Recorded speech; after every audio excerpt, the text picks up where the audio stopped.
For the first time ever, you can play the Dark Zone with 0 other players able to touch you. No rogues, no ganking, no getting third-partied at extraction. The Division 2 added a full PvE Dark Zone this season, and that is just one piece of the biggest Dark Zone shakeup in years. There are now 3 different Dark Zones, each with its own rule set, a mechanic that quietly wears you down if you ignore it, and one important thing that can potentially waste your whole run before you ever get your loot out. So, this is the complete Dark Zone guide for the Division 2's Year 8 Season 2 Into the Dark. By the end, you will know exactly which of the 3 zones to load into for what you want, how the new modifier system works and which ones to run, how to farm it efficiently, and what to actually do with everything you earn. Whether you are deep into the season or just starting out, this is everything you need to know. Let's get right into it. The Dark Zone is no longer one fixed experience. It rotates between 3 variants, and each one is built for a different kind of player. Knowing which is the whole game this season, because picking the wrong zone for your goal is how you waste your time. Which map is running which rule set rotates every week. There are 3 Dark Zone maps, East, South and West, and the variant each one runs is not fixed. As an example, in the current rotation, DZ West is the PvE Dark Zone, DZ East the Balanced Zone, and DZ South is the Classic Zone. But next week, those assignments shift. Check the map each week before you load in, because the zone you want will move. The Classic Dark Zone plays closest to the Dark Zone you already know. Rogue Protocol is active, invasions will work like they always have, and you keep the full power of your Shade Watch and expertise progression. This is the high-stakes, PvP-focused, everything-on version for experienced players. The Balanced Dark Zone is the skill-based competitive one. PvP is active and contaminated loot is still on the line, but Shade Watch and expertise are disabled. Your long-term grind does not carry you here. It's about your build synergy and your aim. And the last one, the Toxic Dark Zone or PvE Dark Zone, Rogue Protocol is disabled, agent-to-agent damage is turned off. And it's a shared space for up to 12 agents, with normal grouping for up to 4. This is the heart of the season. 2 important things to remember. First, the PvE Dark Zone is season only. It is tied to the seasonal mechanics and goes away when the season ends. So this is the time to enjoy it. Maybe it returns later or even stays in the game, all depending on player feedback. Second, and this could catch you off guard, the global PvP balance rule set applies in all 3 zones, including the PvE one. Talents and stats run under the PvP balance rules instead. Although after playing a bit myself with that kind of build, it does not feel that much different to me.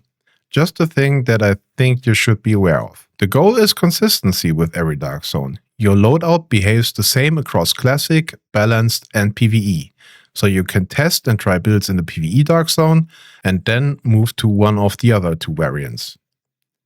That at least is Massive's hope, and what they want you to achieve with having the normalization enabled in the Toxic Dark Zone. We are planning dedicated build videos for exactly this, loadouts tuned for how gear actually performs under Dark Zone normalization. So keep an eye out for those. So, which one do you load into? This is the decision you will make every session this season. So here's the logic, and pick the PvE Dark Zone when your goal is the seasonal loop. Say farming or learning. It is where the sample canisters are. It is the lowest pressure place to dial in a build for PvP normalization, and there is no one to ruin your run. If you are newer or you just want to grind in peace, this is the place. Pick the Balance Zone when you want PvP, but you don't want to lose to someone purely because they have 1,000 more hours than you. No Shade Watch and no expertise flattens the gap. So it rewards skill and smart builds. It is also where the better PvP loot incentives live. Pick the Classic Zone when you want the full uncapped high stakes experience and you are confident in your build. This is the same old Dark Zone we've been playing for years, but with the first pass on PvP talents this season, it should also feel a bit different.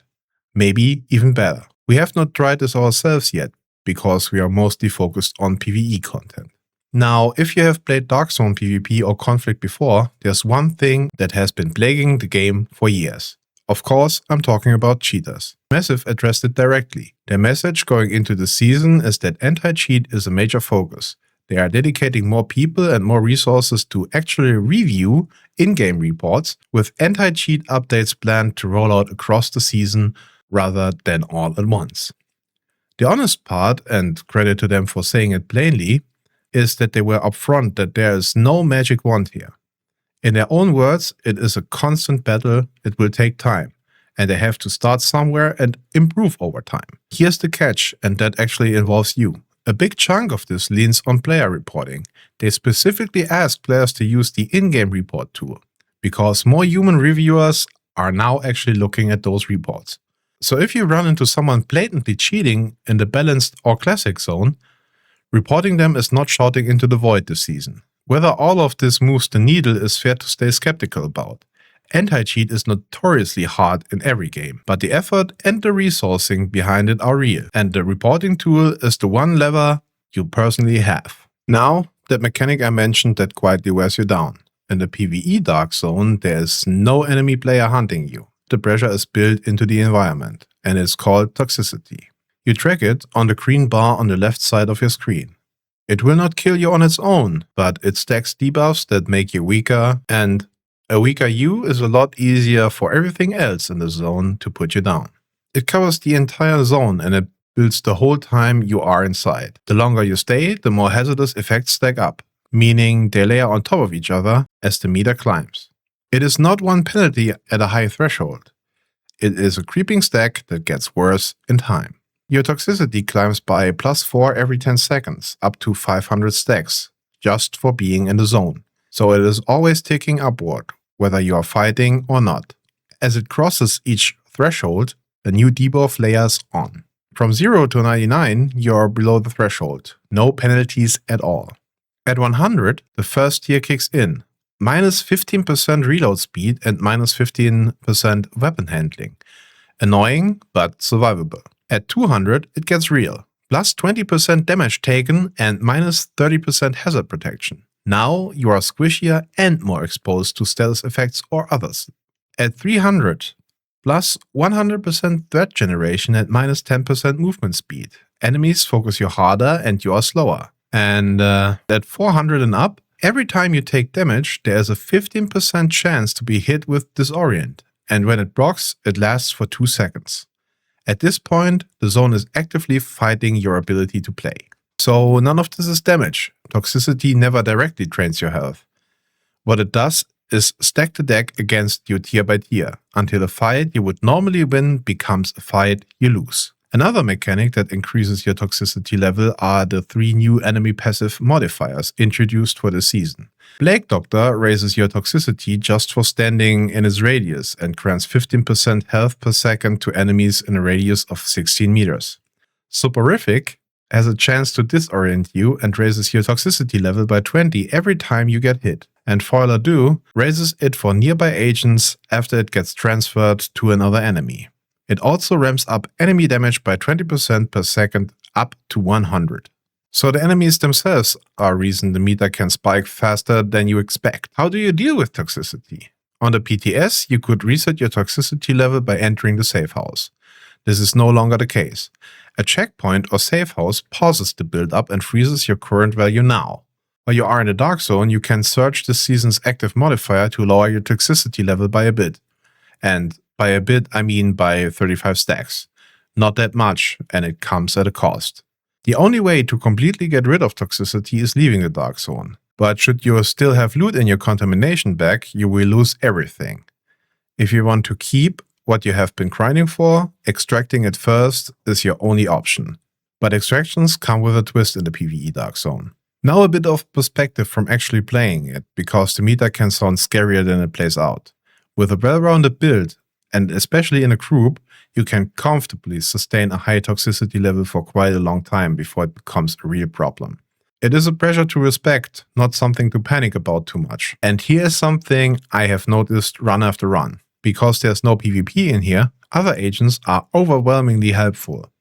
If you go down, more often than not, a random player will come pick you back up. That is not a hard rule and I would not bank my run on it, but the vibe in the zone is cooperative in a way the Dark Zone has never really been, at least for now. Before we get to the rewards, you need to understand the modifier system and Don't worry, it's simpler than last season. On your side, you have active modifiers, 3 of them, and you fuel a stronger surged version of each by spending sample canisters, which I will explain in a second. Invincible leans into healing, armor repair, and temporary damage reduction. Pneuma is about weapon swap speed and stacking damage bonuses. Vicarious focuses on skill efficiency, skill damage, and repairing and healing your allies. And here's a detail that matters specifically for the PvE Dark Zone. Searching an active modifier does not just power you up, it also knocks 35 of your toxicity stacks for the cost of 3 canisters. This is the default value you start out with, but with the right passive modifier, you can drop that cost down to 1 canister per search activation. But wait, what are canisters? I'll get to that in the season's economy system. Just hang on for a bit. So your search button doubles as a toxicity management tool. If your meter is creeping into the rough tiers, a search buys you both a power spike and breathing room on the debuffs at the same time. Just remember you're spending canisters to do it. Here's my personal tip for the PvE Dark Zone. Invincible is the one I lean on, but understand exactly what it does because the name is misleading. It does not make you actually invincible. All the damage you would take gets collected while it is active, and then dumped onto you all at once after 20 seconds. So it is a tool to heal you up fast or punch out of a tricky spot, not a god mode that puts the game on easy mode. There are also 9 passive modifiers. I will not run through all of them, most are situational. The ones I like to run at the moment for PvE Dark Zone are Inoculated, so I can endure more toxicity, Viper Bite, and Contagion for increased damage.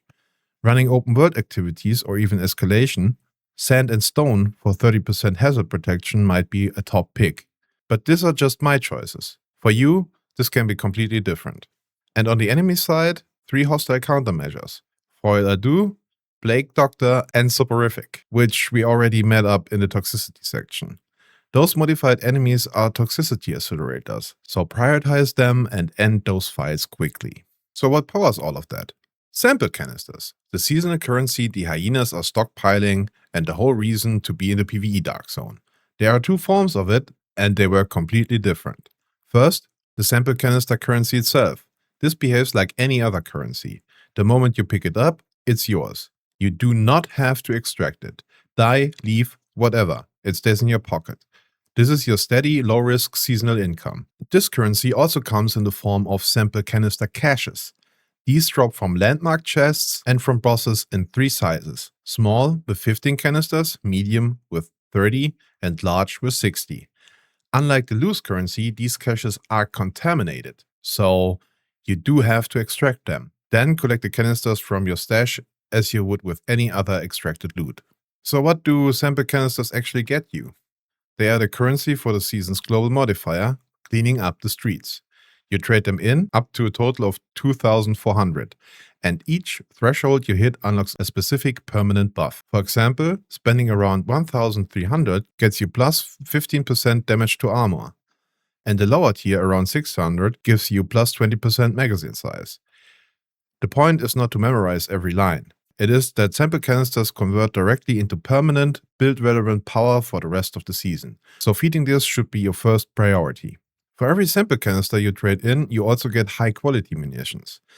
This is capped at 400 by default, but you can push that cap to 600 by running the munitions spelled passive modifier. Here's how it actually works. You do not have the buff active by default. You get it when you reload your weapon, and each reload spends 1 high-quality munition stack. So every reload consumes a stack to grant you the bonus, and you keep getting it as long as you have stacks banked. Trade in sample canisters to keep that pool topped up. This season, the global modifier feels quite strong with all the buffs you get after trading in 2,400 sample canisters at the vendor station in the White House next to the specialization vendor. Supply for high-quality munitions during your gaming session should also not that big of a problem, as the default cap is 400, which translates to basically 400 reloads before you have to restock. And like last season, run it in escalations. It will help you out maybe even more this time.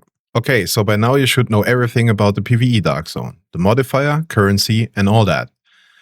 You finally enter the Toxic Dark Zone to get your sample canisters, to upgrade your global modifier, and get the sweet buffs.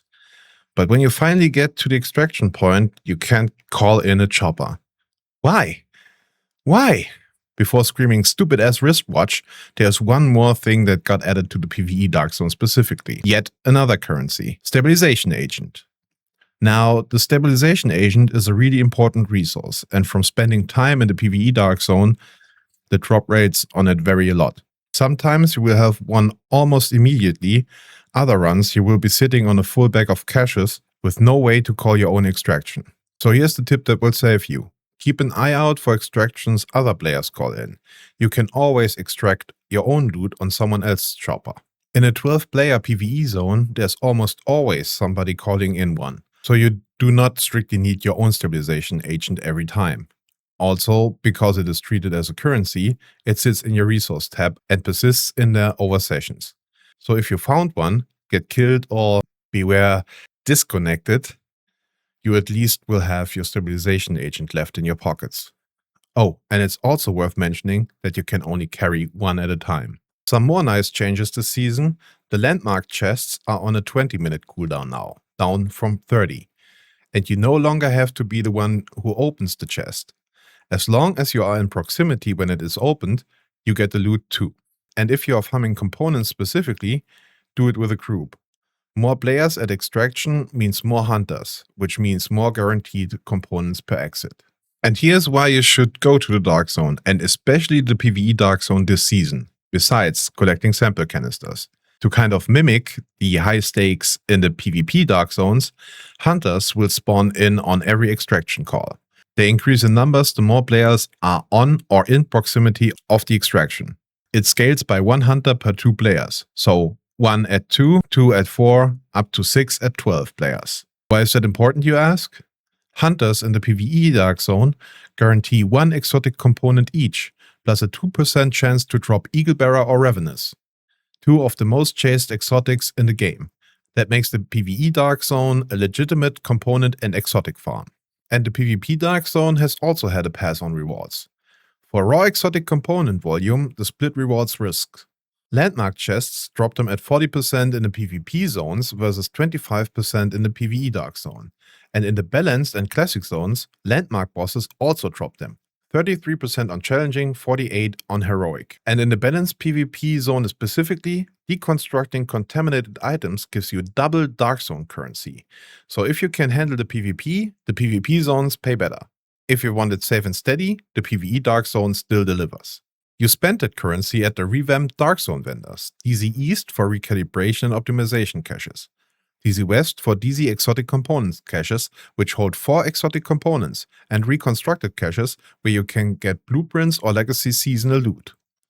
The vendor on DZ South sells prototype core caches and random prototype caches. So to bring it all together, 3 zones, each for a different goal. Toxic to farm and learn, balanced for fair PvP, classic for the deep end. Treat toxicity as a stacking debuff meter. It will not kill you outright, but the higher it climbs, the weaker you get. Your loose canisters currency is safe the moment you grab it, but the big caches are contaminated, so get a stabilization agent to extract. And if you are farming components, bring a squad. A crowded extraction is a hunter swarm, but it is also the best component payout in the zone. Do that, and this is the best Dark Zone has ever felt in years. And it will hold up whether you're jumping in today or halfway through the season. We will be covering the best builds for each zone once everyone has had real hands-on time, so make sure you are subscribed for that. And drop a comment with which zone you are running and what you are farming for. A like and subscribe are always much appreciated. And see you in the next one.